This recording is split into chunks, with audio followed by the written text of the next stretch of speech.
There's a Ferrari that serious collectors ignored for 20 years. Not because it was unreliable, not because it was slow, not because it looked bad. They ignored it because it was too good, too comfortable, too easy, too willing to forgive its driver's mistakes.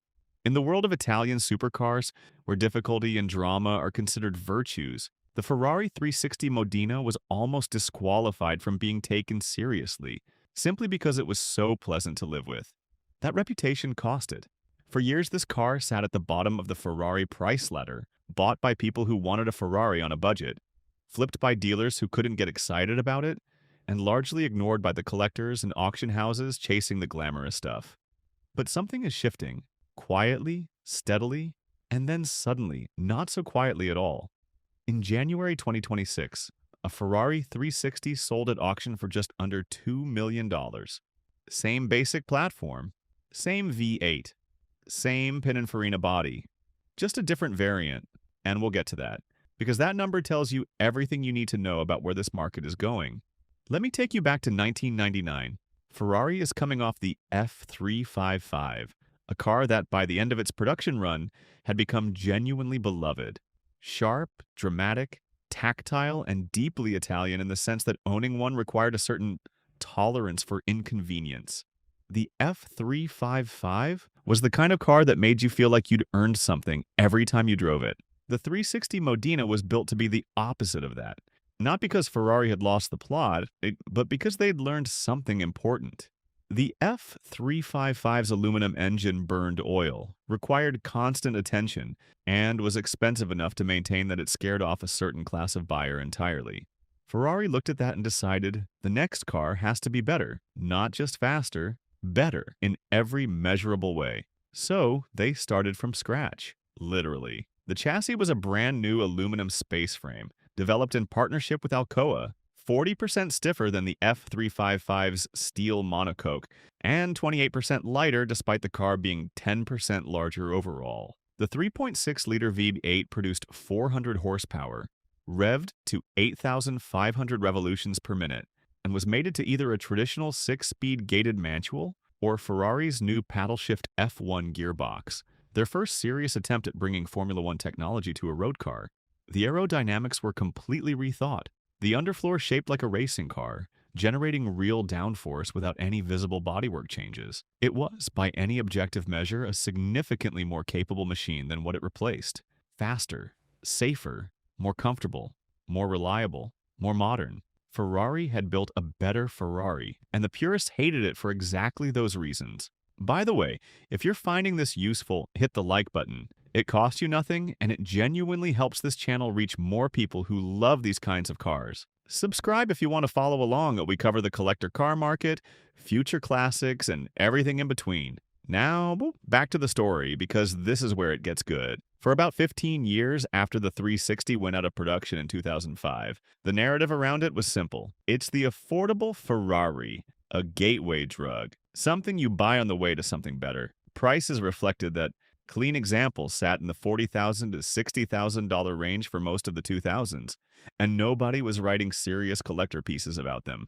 Then, gradually, two things happened simultaneously. The people who grew up wanting a 360, who had posters of it, who drove it obsessively in video games, who watched it being tested on Top Gear when they were teenagers, started having real money to spend. And at the same time, the cars above it on the Ferrari ladder started becoming genuinely unreachable. The F430 crossed $100,000, the 458 crossed $200,000, and suddenly the 360 stopped looking like a compromise and started looking like the last point of entry into a world that was closing its doors. But the number that really changed the conversation wasn't a standard Modena sale. It was what happened to the variants, specifically the 360 Challenge Stradale. Ferrari built just 1,288 of them between 2003 and 2005. Road legal, but conceived entirely around track driving. Carbon fiber panels replacing steel, interior stripped back to essentials, the V8 tuned to 425 horsepower, carbon ceramic brakes borrowed from motorsport. It weighed barely 1,300 kilograms.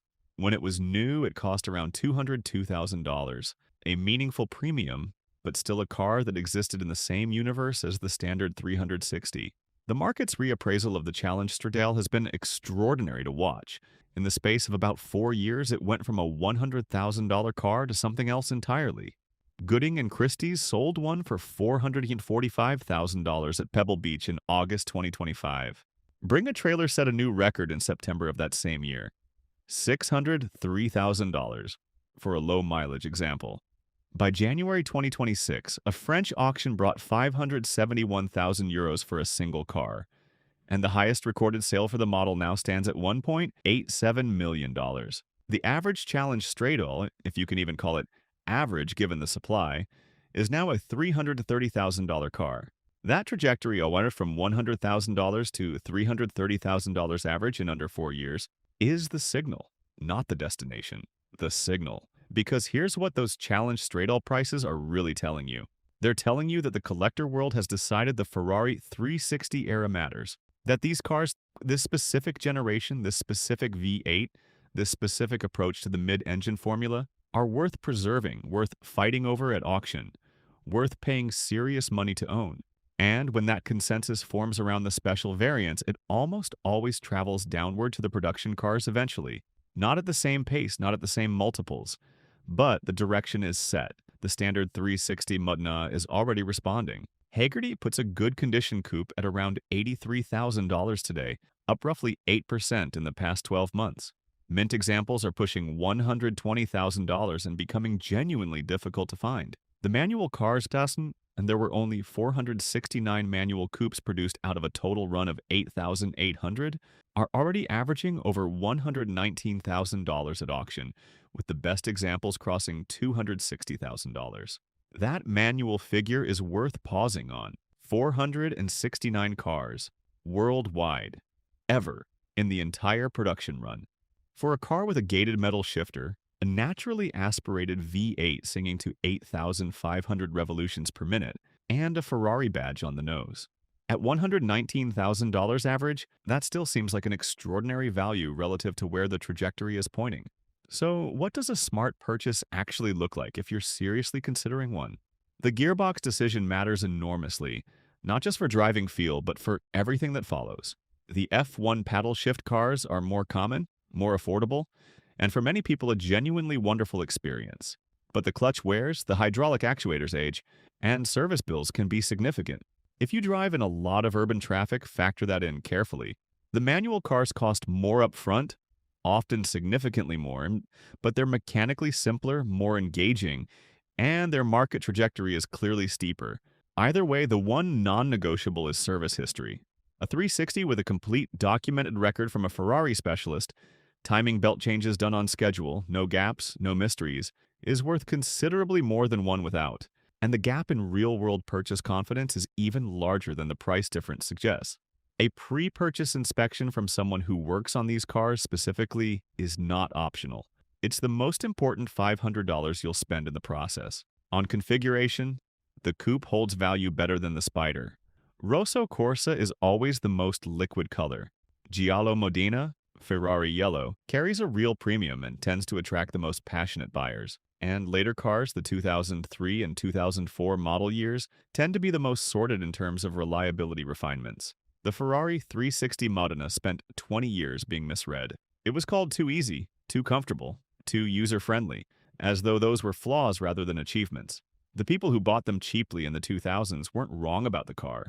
They were just early. And the people who are buying Challenge Stradales for $500,000 today aren't crazy. They've simply done the math on what a naturally aspirated, high-revving mid-engine Ferrari, the last one you could once afford, is actually worth. The standard Modena hasn't caught up yet. That gap between what the market says the 360 era is worth and what a clean Modena coupe actually costs today is the opportunity. Not forever, but for now, it's still there. If you enjoyed this one, the like button is right below, and subscribe if you want more. I'll see you in the next video.